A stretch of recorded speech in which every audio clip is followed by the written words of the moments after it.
Tabela periódica agora, a gente tem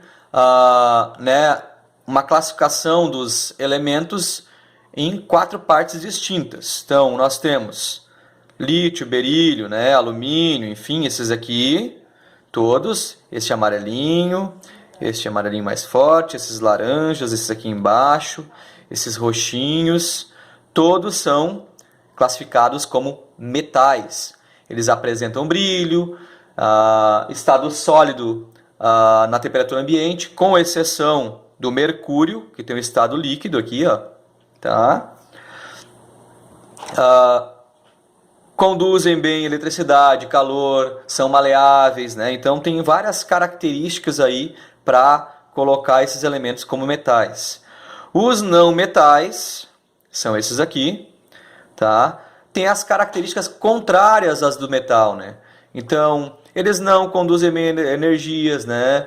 Eles não apresentam brilho, eles podem ter outros estados físicos além do sólido, né? Sólido, gasoso, líquido, então ele pode ter esses estados físicos também.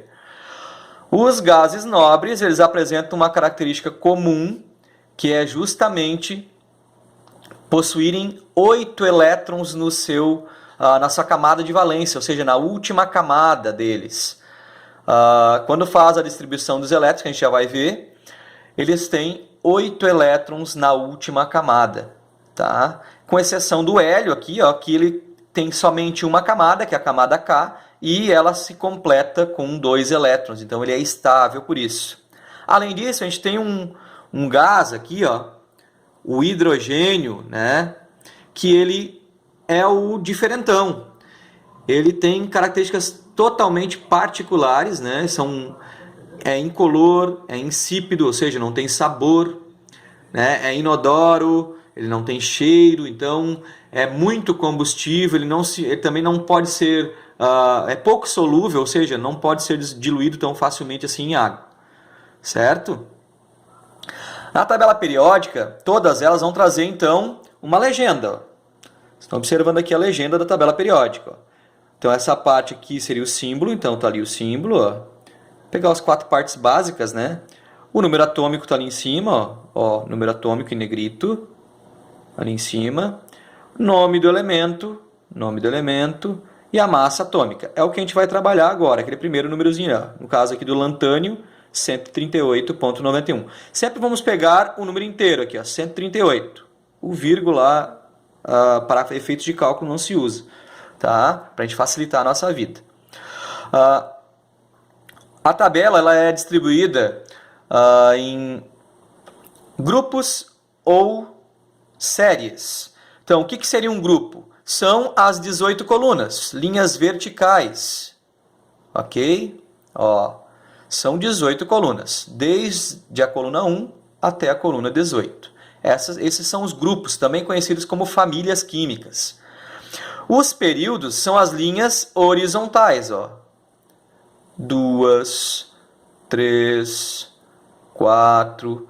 E elas correspondem ao número de camadas eletrônicas que o elemento possui. Então, todos os elementos que estão no período 5 ou no quinto período, eles vão ter 5 camadas eletrônicas. Tá? No período 1, aqui, ó, essa linha em que tem o hidrogênio e o hélio apenas, eles vão ter apenas uma camada eletrônica. No período 2, 2 camadas, 3 camadas, 4 e assim até a sétimo período. Na tabela periódica atual, nós temos 118 elementos químicos. Tá? Eles são distribuídos nesses grupos, metais, não metais, gases nobres e o hidrogênio, que é uma particularidade. Tá? E além disso, nós temos os nomes das famílias. Então, por características específicas, principalmente pelo número de elétrons na última camada, ou pela configuração eletrônica no diagrama de Pauling, que vamos ver em seguida, ela obtém uma classificação.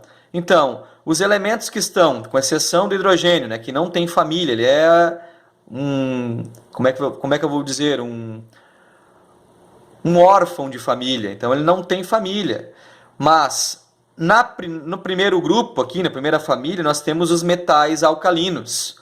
Num segundo grupo, nós temos os alcalinos terrosos. Depois, no 16º grupo, temos os calcogênios. 17º grupo, os halogênios. E 18º grupo, os gases nobres, os que são mais estáveis.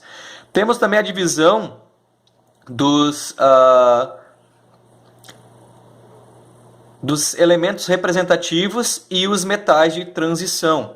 Então, quais são os elementos representativos? Grupos 1, 2, 13, 14, 15, 16, 17, 18. Tá? Esses são os grupos representativos. Do grupo 3 ao grupo 12, incluindo aqui os elementos de transição interna, né? Então, nós temos os metais de transição e aqui nós temos os metais de transição interna, certo? É uma característica específica desses grupos. Por enquanto é isso. Pessoal, agora vamos ver um pouquinho da distribuição eletrônica e configuração eletrônica, tá? Primeiro, a distribuição eletrônica, que é a mais simples, a gente vai distribuir os elétrons nas camadas eletrônicas que ele possui. Tá? Aqui eu peguei um exemplo, o rubídio, Rb, né? Com número atômico 37 e massa atômica 85. O que eu tenho que saber para distribuir fazer a distribuição eletrônica? A quantidade de elétrons.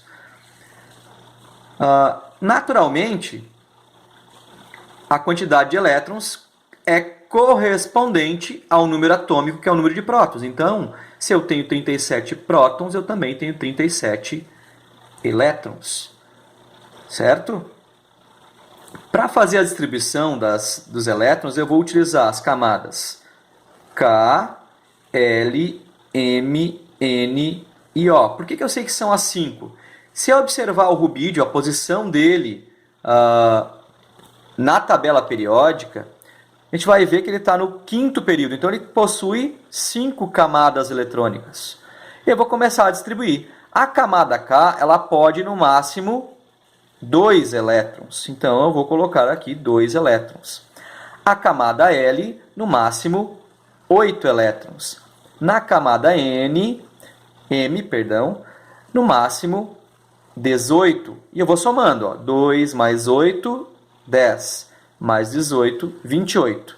Para 37 elétrons, falta 9. Na camada N, poderia até 32. Então, eu botei o 9. Mas por que ficou o 9 ali? Se tu disseste que ia até a 5ª camada. Bom, agora a gente tem uma regrinha. A regra do octeto. Todo elemento químico, quando tem a sua configuração, a sua distribuição eletrônica, não pode apresentar mais do que 8 elétrons na sua camada de valência. Ou seja, na última camada aqui não pode ter mais do que 8. Certo? Então, eu tenho 9. O que é imediatamente menor do que 9? 8. Então, eu vou fazer o quê? Coloco 8 aqui. 9 menos 8 igual a 1 na próxima camada. Então, a distribuição eletrônica fica camada K2, camada L8, camada M18, camada N8 e camada O1. Então, ele possui um elétron na camada de valência, na sua última camada. Passando para a configuração eletrônica, nós temos, é um pouquinho mais difícil, talvez. Né? Temos o diagrama de Pauling aqui, né? Em que nós temos os níveis de energia, 1, 2, 3, 4, 5, 6 e 7, e os subníveis, S, P, D e F, certo? Então tá ali, 1s2, porque no S pode no máximo 2 elétrons. No subnível P, no máximo 6, se vocês olharem ali. No subnível D, no máximo 10. No subnível F, no máximo 14.